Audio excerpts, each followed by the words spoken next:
This episode is brought to you by Escape Pain. Experience the power of healthy light and discover how fast you'll recover from workouts, injury, and pain. For your free whole body light therapy session, all you have to do is text "Light Me Up" with no spaces to 972-528-7033. Escape Pain, rejuvenation, wellness, pain relief. Welcome to Hustle and Pro Season 2, talking sports in Frisco from youth to pro. Now here's your host, Kelly Walker. Welcome to today's episode of Hustle and Pro. John Grimes, how are you? I'm very well, Kelly. How are you today? I'm great. I'm excited to talk to you. I've talked to you many times before, but I am mostly excited for our audience to hear from you, to hear your story. So before we do that, let's start with a couple quick hits. Who's your favorite athlete? My favorite athlete. I don't know if I was prepared for that. Let's go with Troy Aikman. That's good. I know it's a lot of pressure to declare your favorite athlete of all time, but Troy's a good one. You can't go wrong with him. What's your favorite sport? Soccer. Interesting choice for Troy Aikman, isn't it? Yeah. I should have said Pele. They don't always align. That's okay. And sometimes I ask people, there's a difference in your favorite sport to watch, versus to play yourself. So. Yes, definitely. I don't watch much soccer. I just don't. So my favorite sport to watch is either going to be baseball or football. Okay. What about your favorite team? Well, I don't have a favorite team. I've got a couple favorites, if that makes sense. It's like talking to my kids. What's your favorite color? And there's like 6 of them. So I like the Cowboys. I like the Mavericks. I like most of the Dallas teams because we're here, of course. As you should. But I'm from Ohio. Yeah. So I also like the Cincinnati teams when it comes to baseball and football. And when it comes to football, the Bengals, that's a tough love situation. Tough to love them. Growing up in the 80s in Ohio, you had Boomer Esiason and Ickey Woods and James Brown and Sam Weish, all those guys. And so they're in the AFC. Cowboys are in the NFC. So that's how I balance those favorites. Sure, yeah. And then the Reds who? are in the National League, and the Rangers are in the American League. So they don't meet that often. Yeah, so you can do that until the World Series or the Super Bowl, and then you're in trouble and you got to pick somebody. I would probably pick the Rangers because they need a World Series. Yeah, for sure. We're going to have a World Series in Arlington this year. It just won't be the Rangers playing in it. We're hosting it. It's here? It's been announced. It's official. We're getting the final. Well, we're getting a couple different parts of the playoffs, but they're doing some different bubble scenarios, and we are getting the World Series at the new ballpark. Yeah, that's awesome. What's your favorite sports movie? Bull Durham.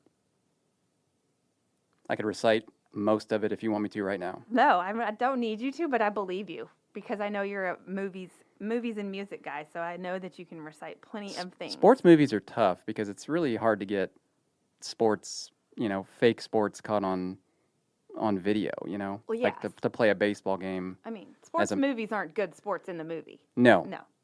But that and what's the other baseball movie with the Cleveland Indians? Major League. Right? So I would say Bull Durham and Major League. Yeah. Baseball-wise, you got Major League and Field of Dreams and One. Sandlot. I love a little kid's Sandlot's baseball good. movie. No good sports actually happening so much in the movies, but they're just fun to watch. Yeah. All right, so I want to explain to our listeners, I mentioned how we know that we know each other. So how we know each other. Before you and I even know each other, you knew my husband, Ryan. That's correct. So, and then... We went to high school together. So you and Ryan went to high school together, and then you and I met in college in Lubbock at Texas Tech. Correct. So you and Ryan were roommates your first year? Yes. Okay, I can't remember. It was so long ago. Yep. Back in '97, right? So you and Ryan were high school friends though first. Yes. All right. So you and I became friends there probably in '97, which is when I got there, and our long sports connection. It's kind of random, but intramurals at Tech. Football and basketball, right? Yeah. So yes, you coached my sorority teams, I think, right? Correct. Like you said, flag football or powder puff. I don't remember. Flag football. Yeah. And our basketball team. And I feel like were you involved in our softball intramurals at all? I don't think I played softball. Does it ring you? I remember being there watching, but I didn't. Were I didn't you play. watching with Ryan? He was there when I got knocked out. I wasn't there. I remember that You though. remember this story? I do. That's my, my famous getting hit in the head with a softball by a guy, and getting knocked out and going to the hospital and having a concussion like 2 months into college. Go me. Way to start. Yeah, it's off to a good start. All right, so I want to talk about your life-changing semester in Lubbock at Tech. So tell us a story of what you went through in, what was it, the winter of 97? It was late winter, February of 1998. There wasn't really a point where I can say something started, but it was like a middle of the week, and I kind of felt like I had a cold, or kind of severe cold feelings, not real bad, but I didn't feel real good. And I remember going and getting some medicine at the store, like some cold and sinus medicine, like on a Wednesday, and didn't feel much better on the following day, and had a test on that Friday, and I didn't do much studying, didn't eat much dinner that Thursday night because I just didn't feel too good, and it was February, flu season, so I kind of felt like maybe this was the flu I was getting, and went to bed somewhat early that Thursday night, and really long story short, woke up 7 days later in the hospital. Yeah, my piece of remembering this, and we've talked about this a lot, was that we as in your roommates and the girlfriends in tow, went out and were doing our normal go out like college kids thing, and you stayed home because you were too sick, and then another friend of ours ended up finding you at the house, and like you said, took you to the hospital, and you didn't wake up for 7 days. So when you woke up, tell us what the effects and outcomes were. Well, I was in a coma, and it's not like a movie or something where you just kind of come out, or at least for me it wasn't. I just, all of a sudden I'm asleep and then I'm awake. It's hard to describe really. It was kind of cloggy, strike that. Cloudy. Kind of cloudy and just bizarre. So the part of the reason why it was cloudy was because in addition to lots of muscles, like a lot of things in my body didn't work the way I had expected them to. I'd been laying down for about 7 days, so I had a lot of atrophy in muscles, and just I don't know. It's hard to. I was a mess, and I didn't know why. And when I came to, I really couldn't see much either. It was a little bit interesting because as the result of the end result was I lost about 75% of my vision during the 7-day period at some point, and my right eye is totally blind or zero vision. My left eye I have 2300 vision, which I don't know if you know what that means. We could talk about that if you want. It's kind of a technical term, but it's legally blind. Okay, legally blind. In general, America. it's like you said, you lost 75% overall, so you have in your left eye about half. Yeah, that's the layman's terms. Maybe. I put it in. I call it. I take half out because I lost one eye, Yep. and I got about half the vision in my other eye. Yep. And so when I woke up, though, what was weird was as all this muscle stuff had happened, got totally wacky. I couldn't smile, like my facial muscles were out of whack, and my left eyelid wouldn't open, but my right eyelid would. So I can feel that my eyelid's open, but I can't see anything. And then what I would actually do is I'd like pinch reverse pinch my eyelid open to see out of my left eye, and then I couldn't understand why I'm doing this on my other one, but I don't need to. Yeah. So then I was like, oh, I can't see out of that eye. Ugh. So what was your actual illness? Bacterial meningitis. I've thought about you a lot lately with all of the COVID, how things spread, and if you get exposed here and there, all of the talk. It is highly infectious. Yeah. Of all the people that I came in contact with, nobody else got it, so I was the lucky one. Which is really amazing. It I is. mean, I was thinking back to, we had to take horse pills. We always joke about saying that because we were in contact with you. But I mean, we were playing basketball. We were on the same basketball court that week, I think, or probably before, whatever. And yeah, it is amazing because that could have been a big, major problem on campus. It could have been really big, the way it spreads, especially as we know with COVID now. Meningitis is similarly highly infectious, but for whatever reason, I was the chosen one. And you went home, back to Plano, right? I did. After I was in the while. hospital for 21 days. In Lubbock. And I went back home. So that would have been March through about most of the summer, and I returned to Lubbock in August. And you finished school. I did. It's pretty amazing. It was a trick. Yeah, I mean, all the things that you have adapted to with vision loss, that you're legally being blind, is really incredible. Especially coming from, thinking back to that night, knowing that when people there called your parents, and then I think we were told that they might not get to Lubbock in time to even see you still alive that night. So yeah, my parents were from Plano, and by the time they were notified, it was a pretty grim situation, and fatalities usually result. I mean, this is usually a deadly disease. So I am blessed and very thankful for everything that I have and the vision that I do have, and it I don't know. There was somebody was watching out for me. So yeah, for sure. And I mean, it's amazing to see what gosh, that was a long time ago now. What you have done and what you've still been able to accomplish, even just going right back to school and finishing and everything. And you said even with that you're blessed to have some vision. So ambiguously blind is a term that you use. And you even have a podcast that you talk about different things about being blind. And so why ambiguously blind?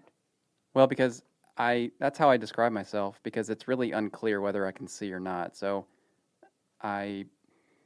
recently I've picked up riding a bike again, through some cool interactions with my kiddos. And if I tell you that I'm blind and you see me riding a bike down the street, you're like, wait a minute. Yeah.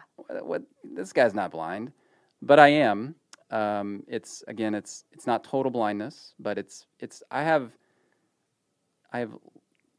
little vision, and that's a relative term too. So it's really hard. I don't know. It's hard to describe. That's the biggest thing I have is I just like to talk to people about it. Sometimes I think people think that I don't like to talk about it, but the more I talk to people about it, the better, because I want people to understand, I do have some limitations.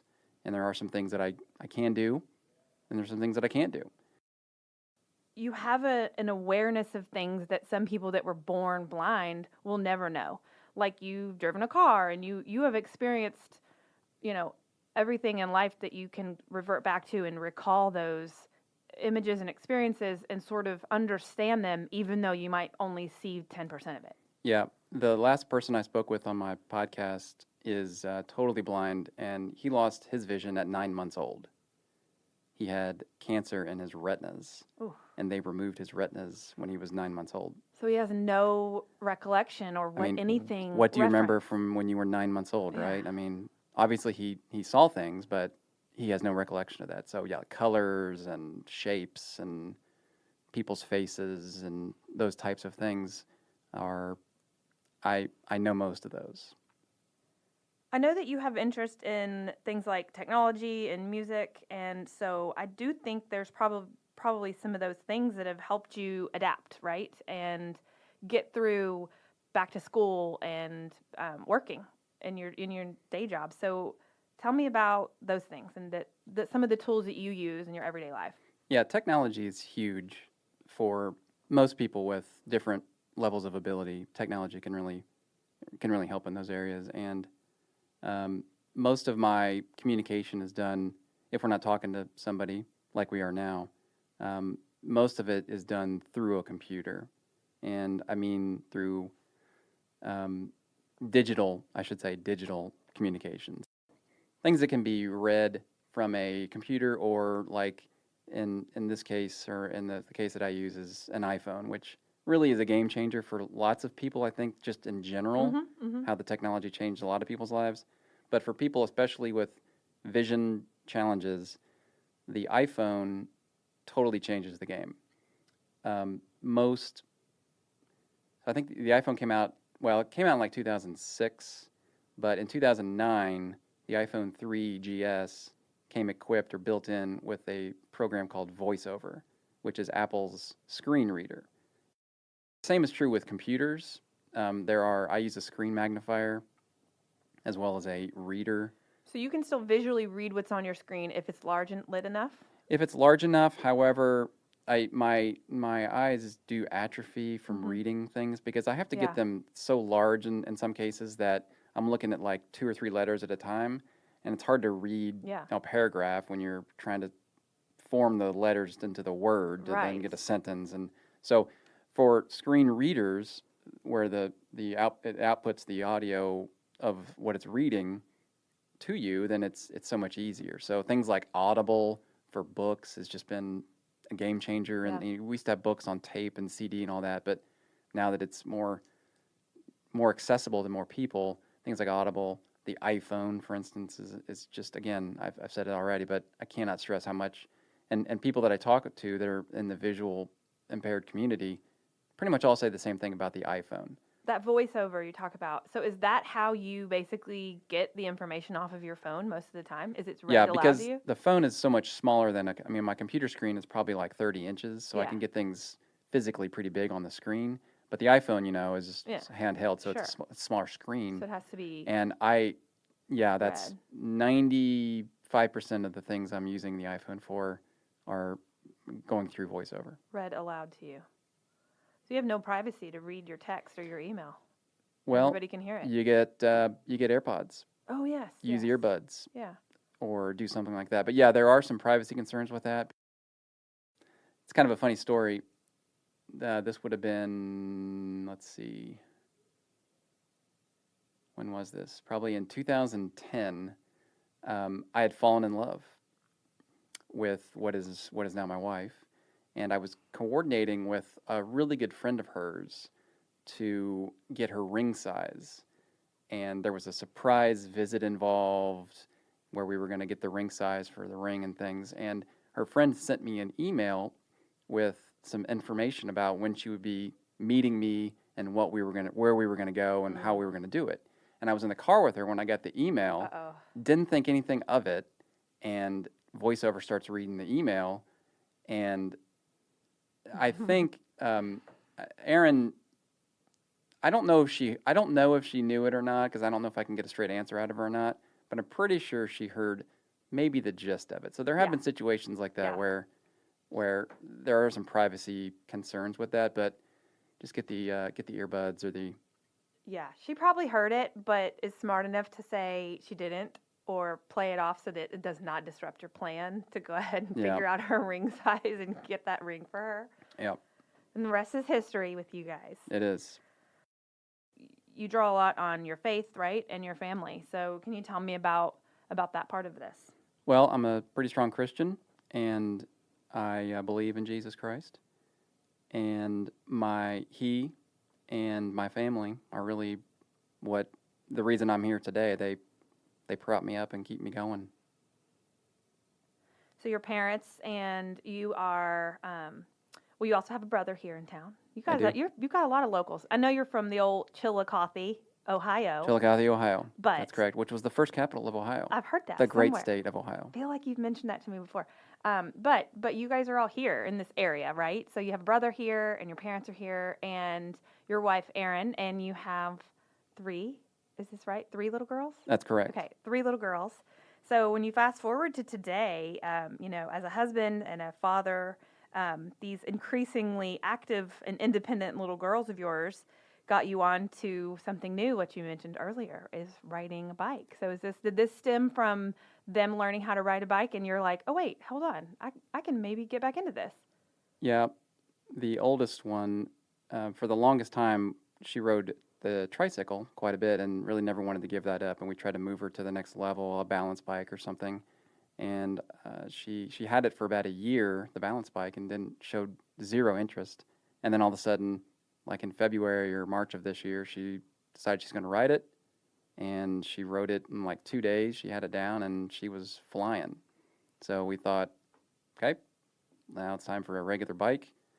And with COVID, bikes have been tough to come by. Mm-hmm. It's pretty amazing, all the things that are hard to get. Right. So it took us about 2 months to get the bike. The day she got it, because she was so good with it, she rode 2 miles without Wow. training wheels on this bike. And so my wife and I are looking at each other like, this is awesome. How are we going to keep up with her now? But we got to follow her 2 miles. Yeah, and so Mama and I didn't have a bike, and we had to change that. So Mom gets a bike, and that took about a month of trying to find one and get one and all those kind of things, and we did. And then I saw her riding it, and was an adult bike. So I was like, I'm gonna give it a try. I've ridden bikes before, and you know the old saying, Yeah. never forget how to ride a bike. Right. It's true. I'm here to tell you it's true. So I get on the bike, and it is terrifying and exhilarating second to second, like from Yeah. 1 second to another. And I- I really can't see that well, but I can see well enough to be what I would consider myself dangerous. I was going to say safe. I was hoping you were going to end that sentence in safe, like in your neighborhood streets and everything. Now, is Erin, she has to be terrified when you're like, okay, I'm going to hop out on my She bike was- and go out on my own. She was originally, but I think she's over it now. So her bike's pink, or it's got pink on it, and plus it's not as, I'm a little taller than her, Mm-hmm. so I thought, okay, it's time for me to get a bike. So we go through that process, and I get a bike. I got it about a little over a month ago, and after I got the tracker for my distance, because now I'm keeping track of the stuff, You're big time.